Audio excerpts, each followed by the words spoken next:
Hi, నేను మీ బుజ్జి. Love at first సైట్లో episode 12 చూసేద్దాం రండి.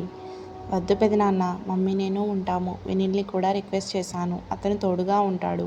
డాడీకి స్పృహ వచ్చేటప్పటికి ఇంకా గంట పడుతుంది. ఏదైనా ఉంటే నేను మీకు కాల్ చేస్తాను అంది విజిత. సరే అని ధైర్యం చెప్పి వీర్రాజు, గౌతమి ఇద్దరూ లేచారు. వీర్రాజు వినీల్ దగ్గరికి వచ్చి, కొంచెం శ్రమ అనుకోకుండా చూసుకో బాబు అని చేతులు పట్టుకున్నాడు. అయ్యో సార్, భలేవారే, నేను చూసుకుంటాను, ఏమీ పర్వాలేదు. రాజుగారు త్వరగా కోలుకుంటారు, నాది పూచి అన్నాడు భరోసా ఇస్తూ. చాలా మంచివాడివయ్యా నువ్వు అంటూ వినీల్ భుజం తట్టి బయలుదేరారు. మాధవి ఐసీయూలోకి వెళ్ళింది రాజుగారి దగ్గరికి. విజిత కళ్ళు మూసుకొని అక్కడే కూర్చునుంది.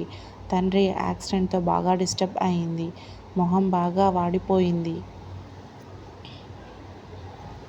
వినీల్ తండ్రి ఫోన్లో మాట్లాడి విజిత దగ్గరకొచ్చి కూర్చున్నాడు. విజీ, ఆర్ యూ ఓకే అని అడిగాడు. ఏమీ అర్థం కావడం లేదు వినీల్. డాడీ వెనుక ఇంత కుట్ర జరుగుతుందంటే భయంగా ఉంది. అదేమీ వర్రి వద్దు విజీ. యశ్వంత్ అన్న చెప్పాడు కదా, మీ నాన్నగారు పోలీస్ డిపార్ట్మెంట్ని ఎప్పుడో అలర్ట్ చేశారు. అందుకే ఇవాళ సేఫ్గా ఉన్నారు.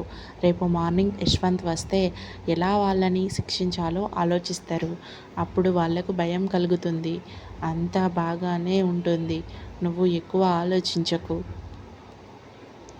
ఈ సమయంలో అన్నాడు వినీల్. నాకు నీ సహాయం కావాలి నీల్ అంది. నాన్నగారు కోలుకునేందుకు కనీసం 2 నెలల పైనే అవుతోంది. పెదనాన్నగారు కూడా అంత ఆరోగ్యంగా లేరు.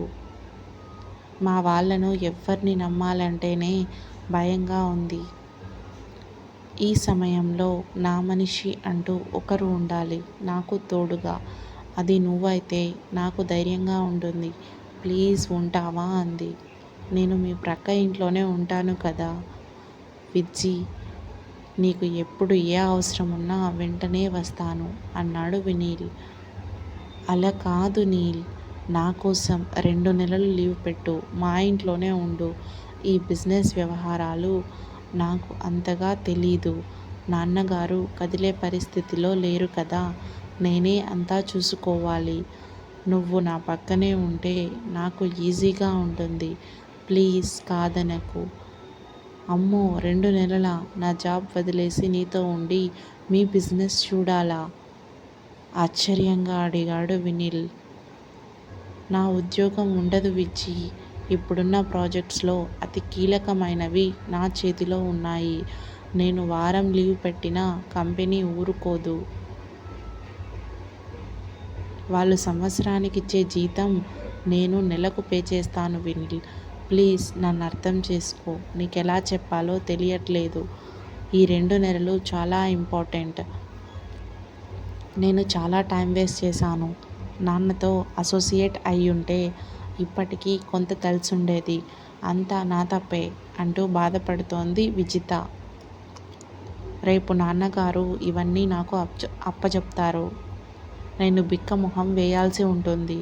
ఆయనను చాలా ఇబ్బంది పెట్టాల్సి వస్తుంది. ఈ కంపెనీలో ఇప్పుడు జాబ్ వదిలేస్తే నాకు అమెరికాలో గ్రీన్ కార్డ్ అవి అన్నీ కోల్పోవాల్సి వస్తుంది విజ్జి. నేను చాలా ఇబ్బంది పడాలి.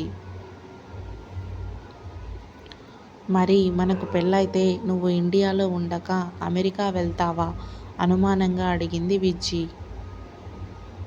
అయ్యో విజిత, అసలు ఏమీ లేకుండానే నువ్వు గాలి మెడలు కట్టేస్తున్నావు. పెళ్ళి వరకు వెళ్ళిపోయావు. మీ అన్నయ్య వదినల జాతకాలు మాదిరి నువ్వు ప్లాన్ చేయొచ్చు కదా. ఓహ్, నువ్వు అంతా విన్నావా అని నవ్వాడు. నాకైతే మీ నాన్నగారు మన పెళ్ళికి ఒప్పుకుంటారని నమ్మకం లేదు విజ్జి. కానీ నేను ఎప్పటికీ నీ బెస్ట్ ఫ్రెండ్ని.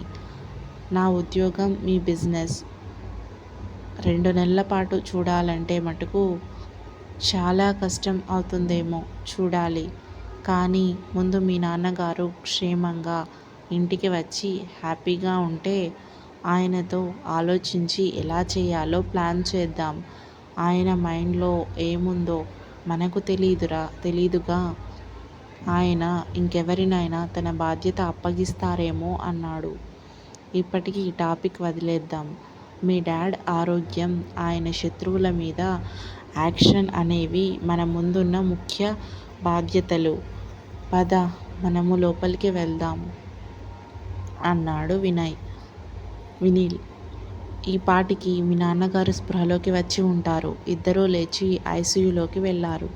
వెంకట్రాజు గారు స్పృహలోకి వచ్చారు.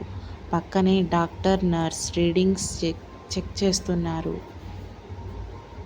కొన్ని మందులు ఇంట్రావీనస్లో ఎక్కిస్తున్నారు నొప్పి తెలియకుండా ఉండేందుకు. మాధవి భర్తతో చిన్నగా ఏదో చెప్తోంది. విజిత, వినీల్ ఆయన దగ్గరకు వెళ్ళారు. వారిద్దరినీ చూసి పలకరింపుగా నవ్వాడు. అప్పటి వరకు ఉగ్గబట్టుకున్న ఏడుపు విజిత నుంచి పొంగుకొచ్చింది. వస్తున్న కన్నీళ్లకు కొంగు అడ్డం పెట్టుకుంది. ఏయ్ విజ్జి, ఏంట్రా ఇది? నేను బాగానే ఉన్నాను కదరా, ఎందుకు ఏడుస్తున్నావు అని అడిగాడు ఆయన. మాధవి కూడా కన్నీళ్లను ఆపుకొని ఉంది. విజితను దగ్గరికి తీసుకుని ఊరుకోరా అమ్ములు అంది. చాలా థ్యాంక్స్ వినీల్, మాధవి అంతా చెప్పింది అన్నారు ఆయన. అయ్యో, ఇప్పుడు అవన్నీ ఎందుకు సార్? మీరు కోలుకున్నారు, అది చాలు.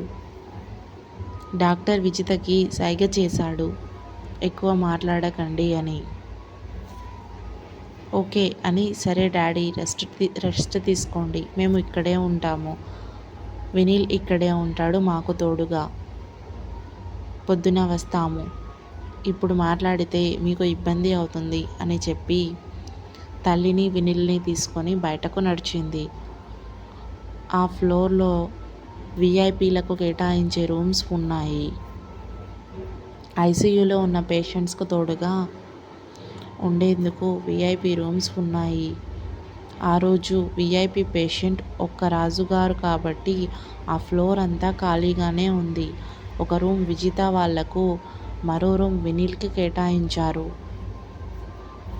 అప్పటికే టైం 12 కావడంతో అందరూ అలసిపోయి ఉన్నారు.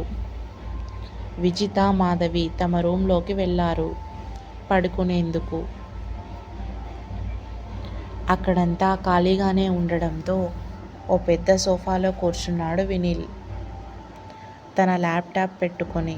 అతనికి రాత్రి మేలుకోవడం అలవాటే. తను సబ్మిట్ చేసిన ప్రాజెక్ట్ మీద మెయిల్స్ చూస్తున్నాడు. కొన్ని చేంజ్ రిక్వెస్ట్లు ఉన్నాయి కోడింగ్లో, అవి సరిచేస్తూ కూర్చున్నాడు. అక్కడే కాఫీ వెండింగ్ మిషన్ ఉండడంతో అబ్బా గ్రేట్ అనుకుంటూ కాఫీ పట్టుకున్నాడు. వెనుకనే విజిత కూడా నిలబడి ఉంది. నాకు కూడా ఇవ్వు అంది. హే, ఇంకా నువ్వు పడుకోలేదా అన్నాడు వినీల్. లేదు వినీల్, కొంచెం టెన్షన్గా ఉంది. అబ్బా ఎందుకంతా? డాడీ ఓకేనే కదా? అంతా ఓకే అయితే మీ నాన్నగారు రేపు డిశ్చార్జ్ అయ్యి ఇంటికి వచ్చేస్తారు. జరిగిన దానికి కొంత బాధ ఉంటుంది, తప్పదు. నేను చెప్పినంత సులువు కాదు, కానీ అదృష్టం కొద్దీ ఆయనకేమీ కాలేదు. అది గాడ్ బ్లెస్సింగ్స్. ఒక కాపీ విజితకిచ్చి తనొక కాపీ తీసుకున్నాడు వినీల్. ఇద్దరు సోఫాలో కూర్చొని సిప్ చేస్తున్నారు కాఫీని. మమ్మీ పడుకున్నారా? కళ్ళు మూసుకొని ఉంది. నాకు డౌట్ అంది విజిత. ఆమె కూడా ఆందోళనగానే ఉంది. కానీలే, ఈ రాత్రి ఇలా గడవని. బాధపడడం తప్పదు అన్నాడు వినీల్ ఓదార్పుగా. నువ్వు ఒక్కతే చైల్డ్ కాబట్టి మీ పేరెంట్స్ని జాగ్రత్తగా చూసుకునే బాధ్యత నీది.